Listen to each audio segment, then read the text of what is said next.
everybody. It's been a while, like a long while. Sorry I haven't been uploading as frequently as I would want to, but unfortunately, yeah, junior year is really kicking my butt. I'm getting through it as best I can, but man, it is a struggle. So to make up for it, I decided that very much like another video that I did a while back, I'm gonna do back-to-back reviews, both of which being Marvel films. Those two films being Shang-Chi and the Legend of the Ten Rings and Venom, Let There Be Carnage. I was going to also include Free Guy in there, but I figured the fact, didn't want to take too much time away from the other movies, but in short, really dug Free Guy, probably the funniest film I've seen all year. We'll talk about Venom in a bit. Definitely really enjoy it. Really love how the fact that, it's a film based off an original idea, not based on any pre-existing IP. The cast was great, from Ryan Reynolds to Jodie Comer to Joe Keery to Taika Waititi to little Rel Howery or whatever, or however his name is pronounced, and everybody else involved. They were all fantastic. Definitely see Free Guy if you have not. Also saw Candyman as well. Just to give my brief thoughts on that. Love the first Candyman from 1992. Really much love how the fact that it's continuing in the spirit of that film as well. Obviously, of course, if you've never seen the original Candyman, they do explain fair enough about what happened in the previous movie for you to understand what happens in this film, but it definitely does help if you have seen the previous film from 1992. Definitely really think Nia DaCosta did a fantastic job, and I'm really excited to see what she's going to be doing with the Marvels. With that out of the way, let us talk about the first film, which came out back in September of this year, Shang-Chi and the Legend of the Ten Rings, which is the latest film from Marvel Studios. Now, from what I can recall, Marvel has been wanting to do a Shang-Chi movie ever since the early 2000s. Like, they've been wanting to do a movie based on this character for a long time. And, now, many years later, here we are with Shang-Chi and the Legend of the Ten Rings. For the basic premise of that movie, Shang-Chi is, of course, he just wants to live out his he just wants to live a normal life. But it just so happens the fact that his father, Wenwu, who is played by the great Tony Leung, is the leader of the Ten Rings, which is an infamous organization. Now, Shang-Chi, who's played by Simu, teams up with his friend Katie, played by Awkwafina, and his sister, played by Meng'er Zhang. I may have butchered her name, and if I did, I am so sorry. And together they have to team up to basically stop Wenwu from summoning a great evil. Now, I'm really digging, obviously, of course, when it comes to Marvel Studios, I really love how recently they're taking chances when it comes to a lot of their projects. Like, WandaVision is an homage to classic sitcoms of the past. Falcon and Winter Soldier is an espionage drama in line with the Winter Soldier. Loki is a time-traveling mind bender of a show, and Black Widow, very much like Falcon and Winter Soldier, is a spy drama. So there's that.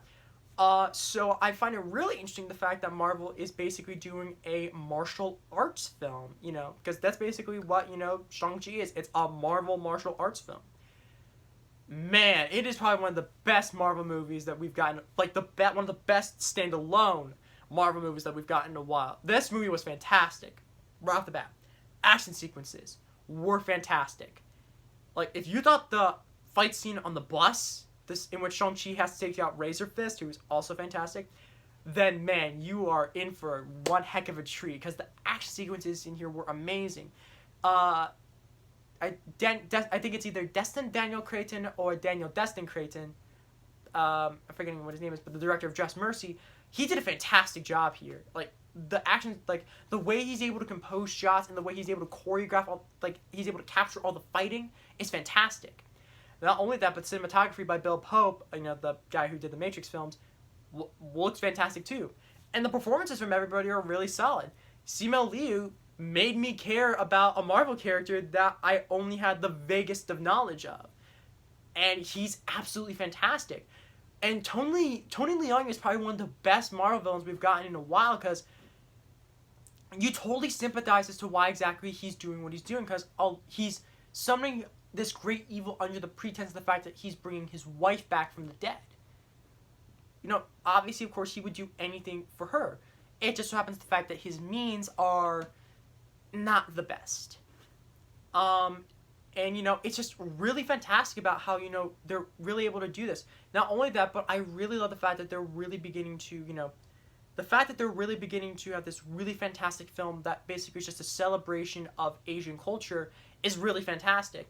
And I'm really glad the fact that in the same way Black Panther, basically sort of revolutionized the world when it came to African American leading movies. I hope the fact that Shang-Chi does the same thing for the Asian community. And it seems like, judging by its box office performance, it is, because it's doing fantastic numbers at the box office. In fact, domestically, it has actually made more money than Black Widow. Damn. Apparently, we actually wanted to see Shang-Chi more than Black Widow. But depending on how much of that actually was due to the fact that people didn't actually want to see it, or due to the fact that it was also available on Disney Plus for like $20-$30, that's up for debate. But yeah, I just thought Shang-Chi was just an absolutely fantastic, fun time. Definitely one of Marvel's best in a while. Definitely going to give that a solid 9 out of 10. Now we're moving on to the really interesting movie that I want to talk about and at the time of currently recording this, I just got back from watching it. Venom, Let There Be Carnage, which is the next movie in Sony's attempt to build a Spider-Man universe without Spider-Man. Now, for my quick thoughts on the first Venom. Objectively speaking, the first Venom is a bad film. But, asterisk, I had fun with it. I was significantly entertained by it. And obviously the best part of that movie was the performance of Tom Hardy as Eddie Brock and Venom, and the banter and chemistry that the two share between one another. That was definitely the best part of that film. And it seems like the fact that the people over at Sony were listening, because they basically took the best elements of the first Venom, that being the relationship between Eddie and Venom, and put it center stage. And yeah, I definitely thought the fact that this was a huge improvement over the first Venom was definitely entertaining. No questions asked. Also love how the fact that it was relatively short. Like, I actually checked to see what the runtime for this film was. It's only like 97 minutes, including credits. That's like the shortest movie I've seen in a long time. Not just Marvel film, but just film in general, because they really like to push that 2-hour time limit. Shang-Chi was 2 hours and 12 minutes. I thought that was fantastic, but the pacing, it kind of did drag a little bit in just a few places. But Venom, it just gets quite to the chase, which can also be both a blessing and a hindrance, because like the editing, when it came to the composition of some shots, it seemed like it was going like a lightning fast pace. It's like, oh, whoa, okay, Andy Serkis, I get the fact that you want to get us to the action, but come on, can't you just give us like a moment to breathe first? Like, jeez. Obviously, of course, like the previous film, Tom Hardy steals the show as Eddie Brock and Venom. Really love how the fact that they have put the relationship between Eddie and Venom at the focus, and it's basically about their begrudging relationship with each other. Woody Harrelson was fantastic as Cletus Cassidy. Like, obviously, of course, when in the mid-credit scene of the first film, he had that ridiculous wig on. I'm like, really, Woody Harrelson?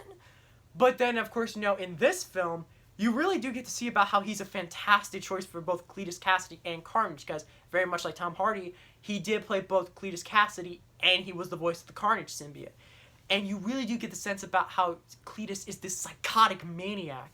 And Woody Harrelson captures that spectacularly. Like, he does a fantastic job.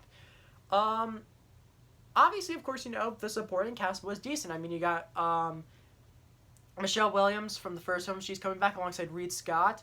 Naomie Harris shows up as Shriek, which I thought was really cool because, in the comics, of course, Shriek and Carnage have always been sort of an item. So I thought that was definitely really cool.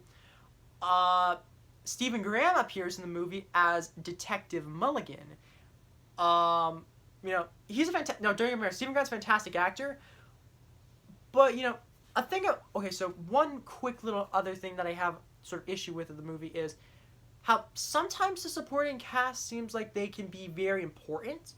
Like this big driving force between one of the characters. But yet other times they're like for several minutes they're completely forgotten about just for the Eddie and Venom show, essentially. But I am glad the fact that they did at least bring these characters back. Like, they didn't just completely discard them. Action sequences were really fantastic. Andy Serkis, I know he's a fantastic actor. He's fantastic as Gollum from Lord of the Rings, fantastic as Caesar from the Planet of the Apes films, and also he was great as Claw in the MCU too. Like, he was fantastic there. Although I had never seen any of the other movies that he previously directed, but Venom does show the fact that when he gets down to it, Andy Serkis can be a very competent director. Like, the guy knows, like, what he's doing.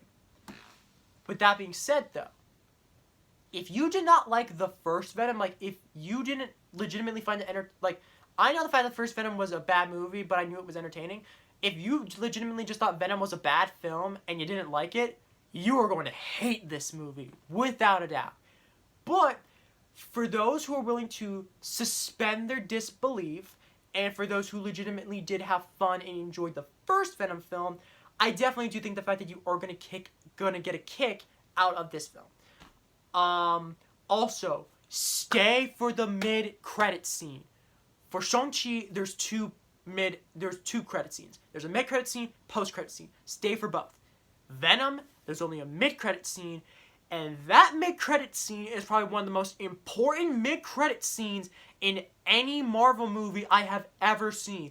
I'm not going to say why for fear of spoilers, but for the ones who have seen the movie, you know what I am talking about. So yeah, overall, I'm going to give Venom Let There Be Carnage a 7.5 out of 10. Definitely thought it was very entertaining. Definitely took the best aspects of the first Venom film and amplified them to 11. Obviously, of course, you know, there were some things that can be worked out. But, I had fun with it. I thought it was a fun movie. But yeah, so that about does it. That was my thoughts on both Shang-Chi and the Legend of the Ten Rings and Venom Let There Be Carnage. Still think that's a dumb name. But yeah, so that concludes this video. Tune in next week when hopefully, I will be covering the 25th James Bond film and Daniel Craig's last Bond film, No Time to Die. Or as I like to call it, this movie has been delayed so many times and has given us so much time, at this point, I just want to die. Yeah! So yeah, that's about it. Make sure to like the video, make sure to subscribe, and make sure to ring the little notification bell because YouTube, is really finicky about that. Yeah, as always, hope you enjoyed. Stay cool.